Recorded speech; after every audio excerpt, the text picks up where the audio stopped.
Welcome back to today's video, which is the 1-day sale, and I thought I'd cover it because these sales are ridiculously expensive, at least if you want to use the silver for these. And so let's get into these because I'll give you my opinion on some of the tanks that are going up for sale, as well as get your opinion on the pricing point that Wargaming have set for the silver value within the game for these premium tanks. Now, starting off, basically the 1-day only Cyber Monday deal that's coming into the game, or is in the game right now if you're watching this video, until the very first thing in the morning tomorrow on December 3rd, you'll actually find that these premium tanks are on sale for 50% off, but they also sold on a silver amount, and the silver amount is where the problem lies for anyone that may want to actually use your silver, and that's because they're crazy expensive. Now, if you're thinking this sounds too good to be true, we can assure you it's 100% true. We're not including any random tanks here. These were suggested by our community contributors. Until tomorrow's server restart, these rarities will be available for both silver or with a 50% gold discount. So I didn't actually say any of these tanks, but some of the others who are part of the community contributor program probably put some of these suggestions in. But the first one being the Chieftain Hybrid 120, we've got the FE4211, so these are both Escalation Era 2 heavy vehicles. The 121B, which is the Tier 10 Chinese medium vehicle, and then we've got the Object 279E, which is obviously the Soviet heavy vehicle. The Double Tap TS54, which is a bit of a weird one. I don't know why that's in there. I didn't really like that tank. I thought it was a bit crowdy. And then, of course, we've got the Kunzerpanzer, which is also in there, the Tier 9 German medium with the hydropneumatic suspension. Now, that is actually kind of an interesting tank and relatively decent. Now, before we get started in this video, I do want to plug a charity, and because we're going to be doing a charity stream tomorrow, I wanted to make it known that I am currently making a charity page. The links are in the description if you haven't already seen. It is for essentially like prostate cancer, as well as some of the other kind of men's health issues that come along the side of getting older as a bloke. And so with that being said, the charity is Movember, hence the mustache, which is what I've been growing. Was supposed to do the stream yesterday, but unfortunately didn't get round to it. Just had a couple of things that I needed to do. So tomorrow we'll do the stream, and then I'm going to shave off my mustache. Finally, it's been a pain, but yeah, I just do not like having a mustache. I don't know how anyone does it year round, but yeah. Either way, we're going to be doing a charity stream. Links in the description. If you've got any spare cash and you want to donate to a good cause, I highly recommend it. But of course, you know, don't put yourself in any financial pressure or anything by donating to charities. So with that being said, let's look at the actual price of these vehicles. So you'll notice straight away, the Chieftain 120 will cost you 50 million silver. 50 million silver. Now, I'm going to be honest here. Okay, we can play in a premium tank on Cold War, earning with a decent game, I guess, and earn about 150,000 silver within the game. So it's not terrible, but in terms of how many games that actually is, that's like 350 games in order to get the Chieftain 120, which in all entirety is not particularly that great. I didn't really enjoy it all too much, but I'm sure some of the Cold War fellas out there will potentially enjoy it. But is it worth 50,000 silver in the game? I don't think so, or 50 million silver, we should say. I don't think so, and that's just because it's so much silver. And unless you've got like 1 billion silver, or you've got 400 million silver, and you just really want the Chieftain 120. I don't think many people are going to be taking up the option of a lot of these silver deals because they are just so expensive. Now, unfortunately, this is probably what the silver equivalent of a full price Chieftain 120 would be, but the other thing is that it's not obviously getting the discount that the gold value does within the game. So if we take a look at the gold value of the Chieftain 120, you got 6.4 thousand gold. In no way, shape or form are you ever going to be able to actually afford to be able to convert 6,400 gold into 50 million silver. It's just not possible, I don't think. And so with that being said, is it worth buying the Chieftain 120 with gold, or is it worth buying the Chieftain 120 with silver if you've got both available options? Well, I think, to be honest with you, it's probably better to use the gold because the silver is most likely going to be more useful in the long run. But equally, it's kind of one of those things where maybe you want to save yourself some money and use that gold for something else if you've been saving it up. But the actual price difference between the two is quite considerable, so it's a toss-up between which one to go with.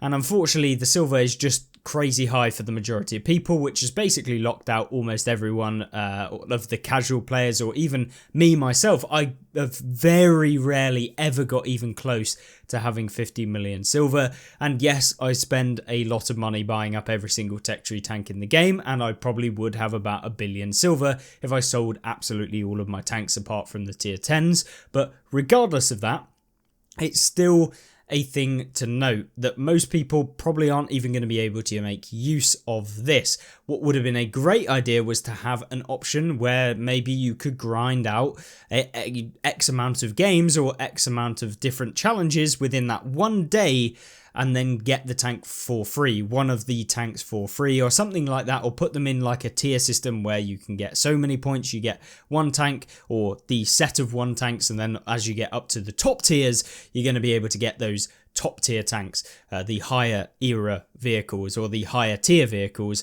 in the game. Now, unfortunately, that's not the case, and I would have done it slightly different. But is it good that Wargaming actually gave us the option to use silver? Yes, they didn't have to do it.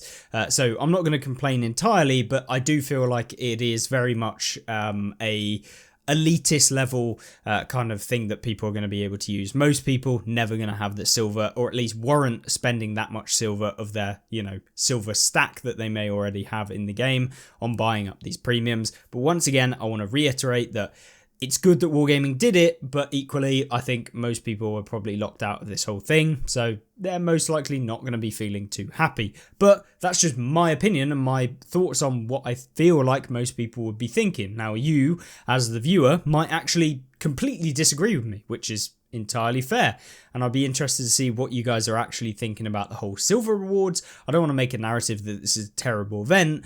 I just want to say that, there could have been different options that are maybe more kind of rewarding for people, as well as kind of give them an incentive to play. That sort of thing I think could have been really beneficial, and also, give back to the community on days where, it's supposed to be sales and stuff like that. Reward players for grinding out the game. And although they want to sell these vehicles, I understand that.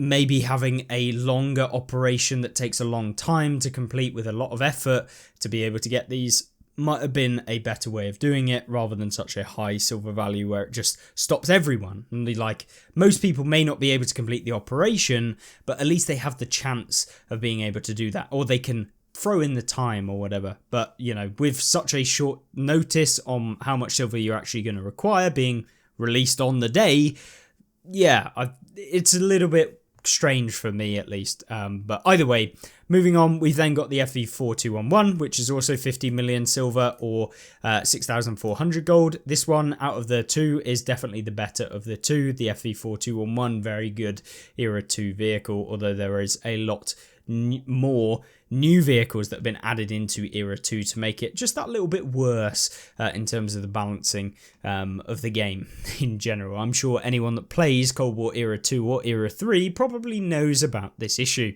but either way, the FE4111 is still a very good vehicle, and probably is worth spending either one of these if you have them available to you, but preferably the one that you don't have to pay for, but still have to play a lot to be able to earn. Then we've got the 121B. This tank is a bit of a strange one. I both like the tank, but also it's very expensive. It's 100 million silver, which I just, for the actual tank and the reward of playing the tank, you'd have to play it 100 times, which most people probably don't do, or at least they're not going to consistently play 100 games in a short period of time, in which case it would cost you 1 million silver per game to actually play the vehicle. So it's quite expensive. So imagine if you were losing 1 million silver every game, you'd kind of understand the severity of the situation, but you've got it permanently, so it's not the same. game, but it is something to note. And I think for the 121B, I'm just not entirely sure that 100 million silver is worth it. But in terms of the price of gold, if you were to buy a tier 10, it's relatively okay.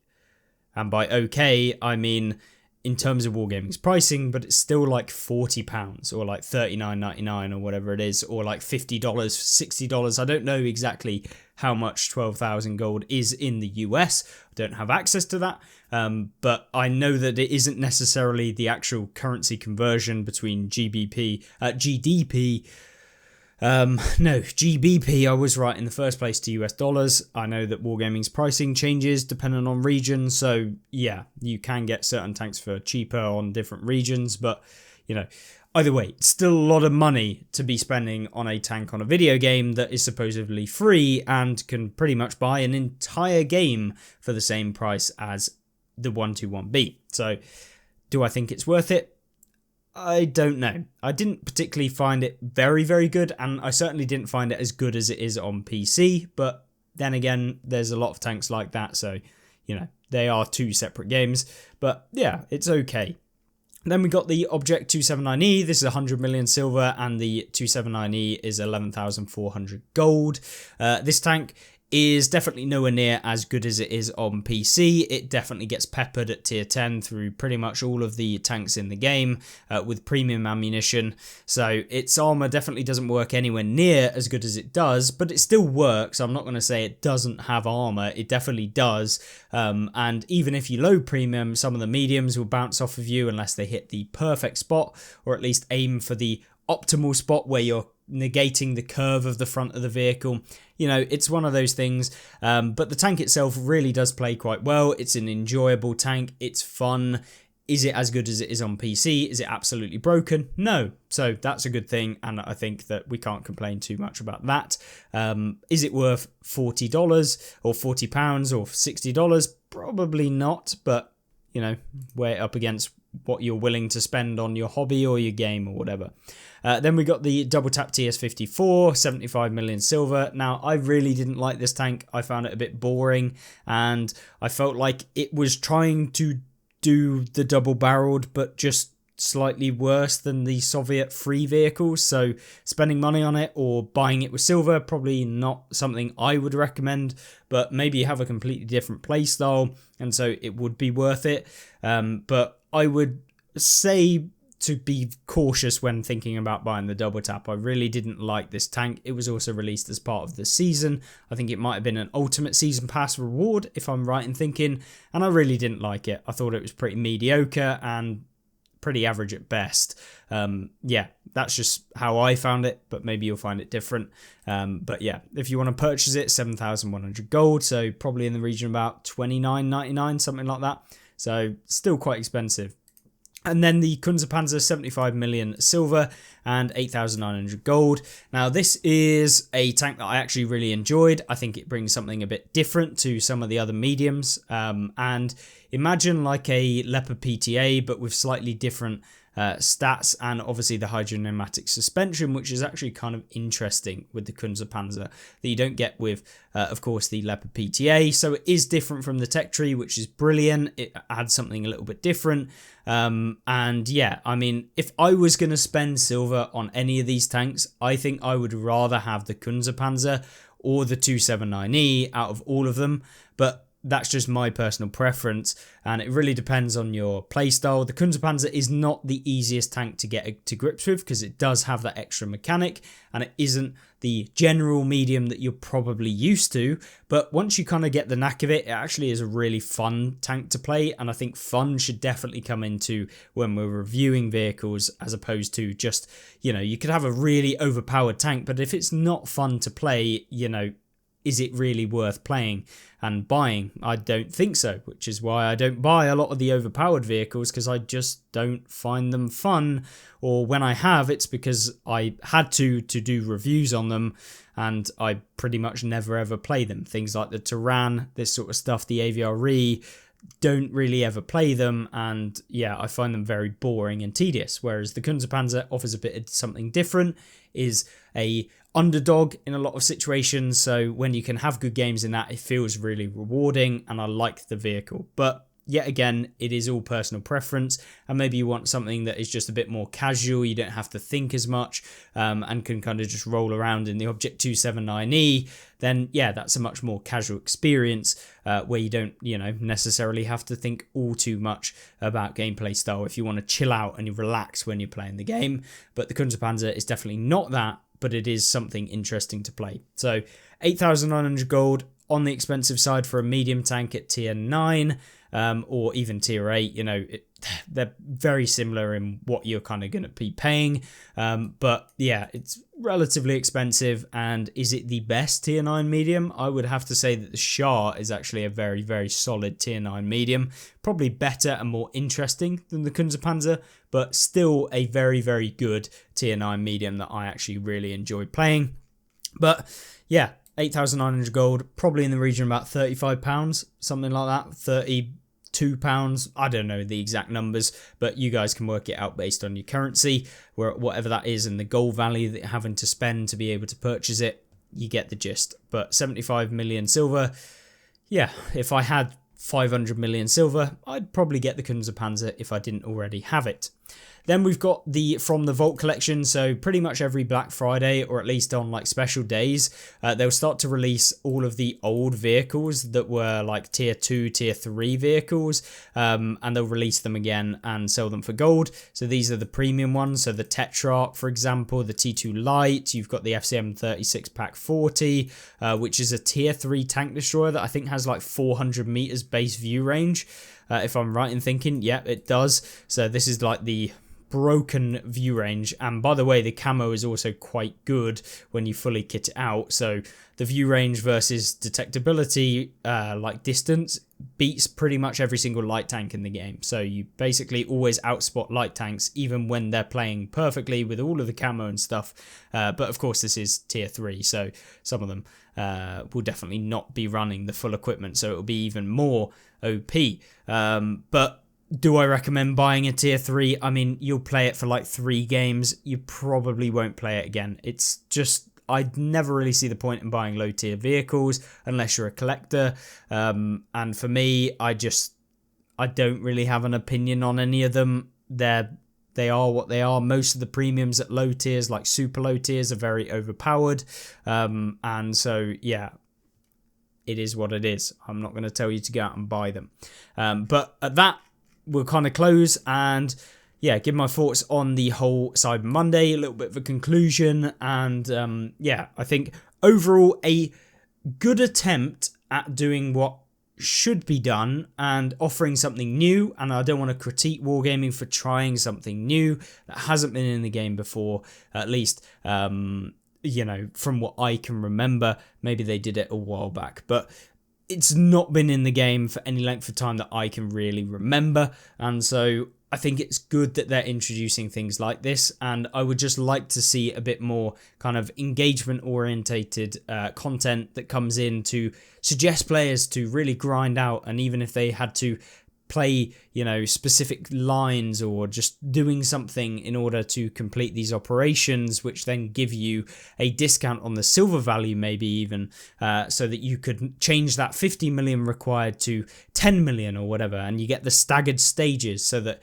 you feel like, you know what, I am not a big baller that can just go out and buy it straight away, but I can reduce it enough to where I can afford it. And that would be really cool, I think, for a lot of the casual players, something to work towards and, an incentive to play the game, which is what Wargaming want. They want people to play the game. So adding in something like that kind of would be difficult to get the maximum discount on all of the silver, but equally, I think would be beneficial to everyone involved, whether that be someone that wants to spend the gold or, someone that wants to save their silver or, someone who doesn't really care and will just buy it for either. But either way, that is the end of the video. Once again, remember, if you do want to donate to the charity, I highly recommend it, and it will be a massive support to Movember. So thank you very much to anyone that does decide to donate. It is a really good cause, and I will be donating myself at the end to see if we can reach the goal. I think I've got £500, so whether or not we'll reduce it dependent on how you guys are doing, or maybe even increase it if you guys absolutely smash it, which I'd love to see. But yeah, we'll see how it goes, and I'll add in some money as well when it comes to the end, and we'll see how much we can make as a group. But thank you very much once again for watching, and I will see you in the next one. Goodbye.